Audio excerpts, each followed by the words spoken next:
Vážená Slovenská akadémia vied, takto aké testy vakcín ste teda vykonali, keď ste došli na to, že neobsahujú nejaké zvýšené hodnoty DNA? Veď na svete existuje 12 laboratórií vo Francúzsku, Nemecku, Amerike alebo Kanade, ktoré jednoznačne potvrdili vo svojich analýzach, že vakcíny od Pfizeru alebo Moderny obsahujú alarmujúco vysoké množstvo DNA.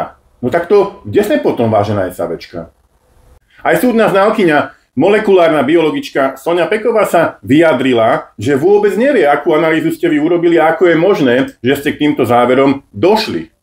Minimálně 12 laboratoří po světě hlásí identické nálezy, že ty vakcíny obsahují příliš vysoké až alarmující kvantity dvouřetězcové nukleové kyseliny, která teda kóduje S-protein, takže vlastně kóduje celou tu sekvenci. To, že Slovenská akademie věd tvrdí opak, tak myslím si, že je to asi, nevím o žádné jiné laboratoři, která by tvrdila, že to tam není, takže oni jsou na druhé straně toho spektra.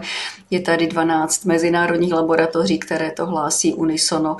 A vy si, milá Savka, vôbec neuvedomujete, že už v roku 2021 boli uskutočnené veľmi podobné analýzy, a to doktorom Pomerancom z Jeffersonovej univerzity v USA, ktorý 11. júna 2021 odpublikoval svoju analýzu na Sciences Advances a tá hovorila úplne jasne. Ľudské bunky môžu zapisovať RNA sekvencie do DNA.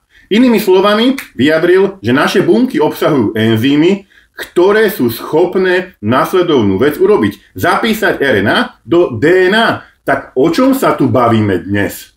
Navyše, milá Savka, všetci vieme, že vakcíny boli experimentálne a že boli určené na núdzové použitie a že úrady, ktoré ich schvaľovali, nemali dostatok informácií a že informácie o tom, že vakcíny by mohli obsahovať zvýšené DNA, sa zahmlievali a občania o nich neboli naplno informovaní.